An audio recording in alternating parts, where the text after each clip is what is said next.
Daily Words of God. Understand God's attitude and set aside all misconceptions of God. Just what sort of God is this God you currently believe in? Have you ever thought about it? When he sees an evil person committing evil acts, does he despise it? Yes, he does. What is his attitude when he sees ignorant people making mistakes? Sorrow. When he sees people stealing his offerings, what is his attitude? He despises them. This is all very clear, right? When God sees someone confused in their belief in him, who is in no way pursuing the truth, what is God's attitude? You are not quite sure, are you? Confusion as an attitude is not a sin, nor does it offend God, and people feel that it is not a sort of major mistake. So tell me, what is God's attitude in this case? He is unwilling to acknowledge them. Unwillingness to acknowledge. What sort of attitude is this? It means God looks down on these people and scorns them. The way he deals with such people is to give them the cold shoulder. God's approach is to set them aside, not engaging in any work on them. And this includes the work of enlightenment, illumination, chastening, and discipline. Such people are simply not counted in God's work. What is God's attitude toward those who aggravate his disposition and violate his administrative decrees? Extreme loathing. God is tremendously enraged by people who are unrepentant about aggravating his disposition. Enraged is no more than a feeling, a mood. It does not correspond to a clear attitude. However, this feeling, this mood, will bring about an outcome for such people. It will fill God with extreme loathing. What is the consequence of this extreme loathing? It is that God will set these people aside and not respond to them for the time being. He will then wait to sort them out after autumn. What does this imply? Will these people still have outcomes? God never intended to grant such people any outcome. Therefore, is it not perfectly normal that God does not now respond to such people? Yes, it is normal. What should such people be preparing to do? They should prepare to bear the negative consequences of their behavior and of the evil actions they have committed. This is God's response to such a person. So now I say clearly to such people, do not hold on to your delusions any longer, and do not engage in any more wishful thinking. God will not be tolerant of people indefinitely. He will not endure their trespasses or disobedience forever. Some people will say, I've seen a few such people too, and when they pray, they feel especially touched by God, and then they weep bitterly. Usually they're also very happy. They seem to have God's presence and God's guidance with them. Do not utter such nonsense.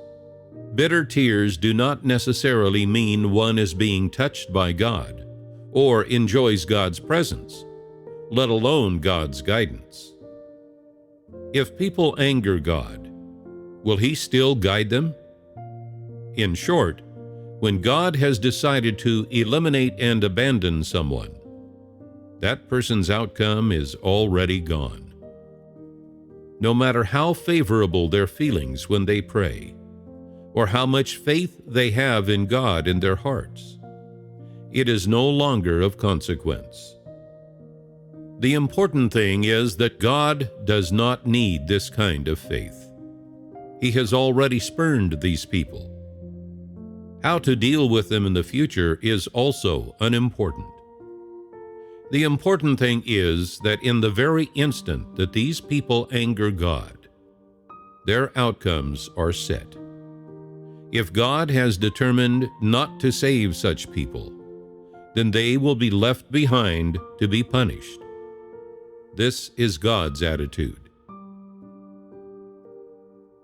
Though God's essence contains an element of love, and He is merciful toward each and every person, people have overlooked and forgotten the fact that His essence is one of dignity as well.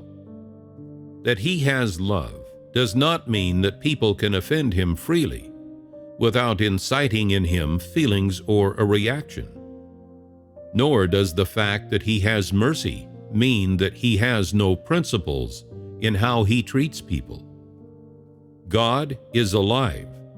He genuinely exists. He is neither an imagined puppet nor any other object. Given that He does exist, we should carefully listen to the voice of His heart at all times. Pay close attention to His attitude and come to understand His feelings. We should not use human imaginings to define God, nor should we impose human thoughts or wishes on Him, making God treat people in a human manner based on human imaginings.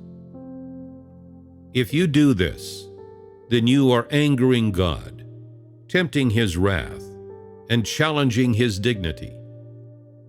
Thus, once you have come to understand the severity of this matter, I urge each and every one of you to be cautious and prudent in your actions. Be cautious and prudent in your speech as well. With regard to how you treat God, the more cautious and prudent you are, the better. When you do not understand what God's attitude is, refrain from speaking carelessly. Do not be careless in your actions, and do not apply labels casually.